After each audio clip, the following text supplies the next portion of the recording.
Hi everyone, welcome to May 5th, Math 8. We are on 8.6 volume of pyramids. And again, I'm going pretty quickly through each section of this chapter just to introduce this to you as we are solving for surface area and for volume. And so like I said, try your best. I know it's challenging to watch a tutorial and then do a practice, so I'm trying to make it as easy as possible. Let's take a look at packet 3. You should have page 316 in your packet 3. So if you will take that out for this lesson. And it gives you the key idea at the top of page 316, which says volume of a pyramid.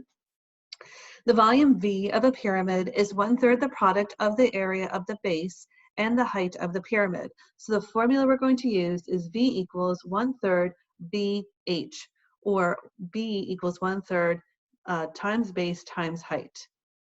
And as you see right here in this pyramid, to find the base, you have to find the area.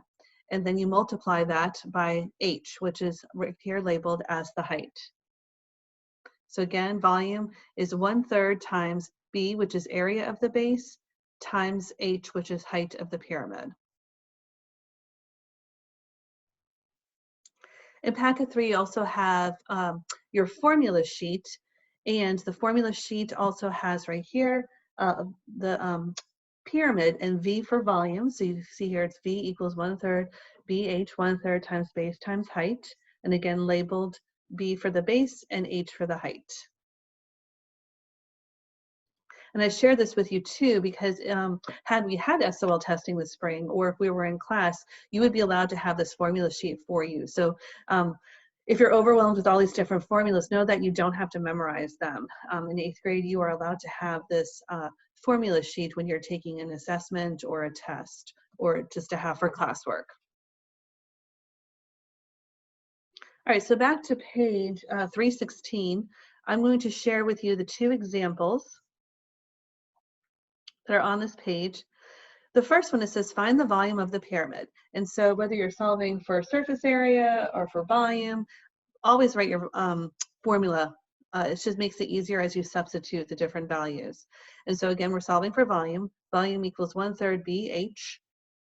So write the formula for volume, and then you're going to substitute your values. And so in this example, they give us the base. They tell us the base is 49, so you would substitute that for B, and then the 9 for H.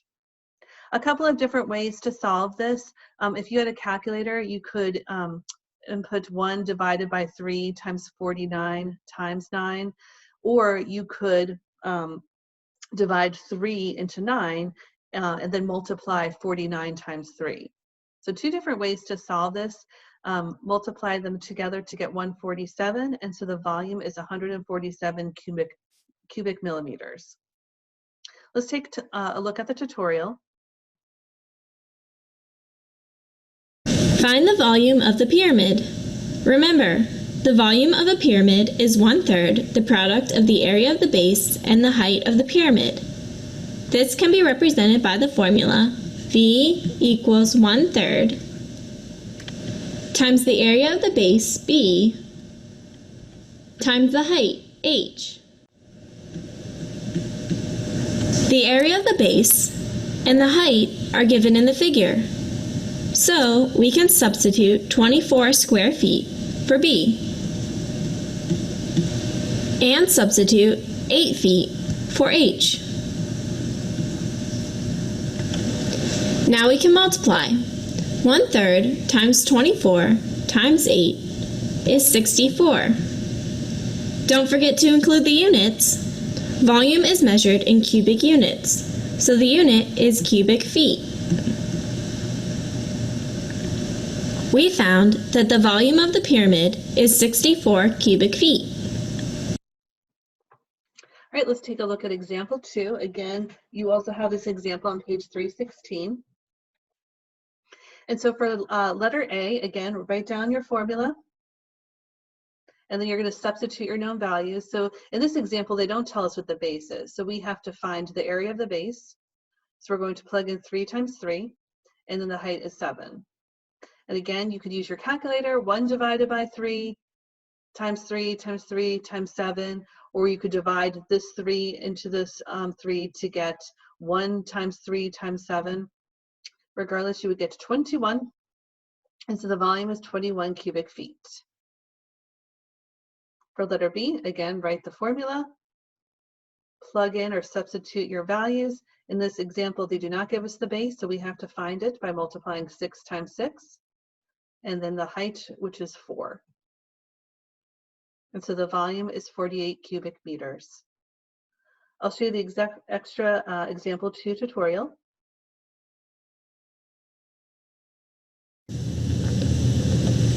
A. Find the volume of a square pyramid with a base of 2 meters by 2 meters and a height of 3 meters. First, write a formula for volume. Volume equals 1/3 times base times height. The square pyramid has a base of 2 meters by 2 meters, so substitute 2 times 2 in for B. The square pyramid has a height of 3 meters, so substitute 3 in for H. Multiply.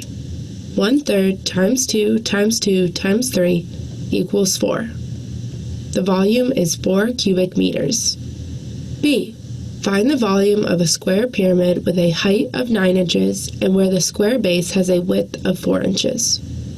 First, write a formula for volume. Volume equals 1/3 times base times height. The square pyramid has a base with a width of 4 inches. Because the base is square, you can substitute 4 times 4 in for B. The square pyramid has a height of 9 inches, so substitute 9 in for H. Now multiply. 1/3 times 4 times 4 times 9 equals 48. The volume is 48 cubic inches.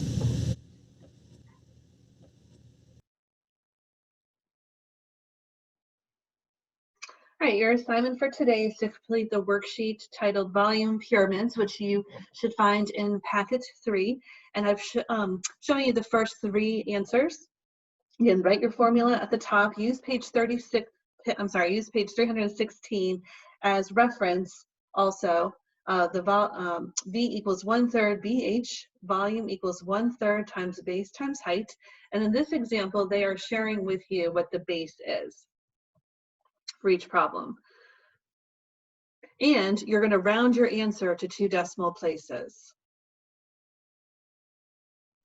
So if you were to solve this first one, 1 divided by 3 times 105 times 7, you would get 244.99997. So that's where here you see that they have rounded the answer to 2 decimal places, or they've rounded it to 245. So as long as you're close to this number, try your best again with this. If you have any questions, of course, you can email me.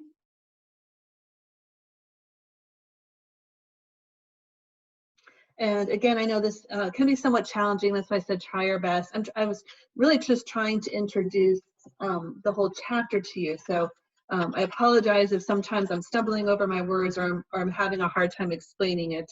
Of course, if we were in class, this would be so much easier.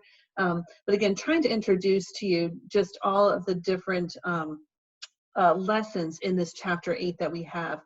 There were 7 lessons, so a lot to go over, but just knowing again that in the future, you'll definitely have this again. So if you do have any questions though about today's lesson, please email me. I can email you back or call you back. I hope that you have a great day, and I will talk to you soon.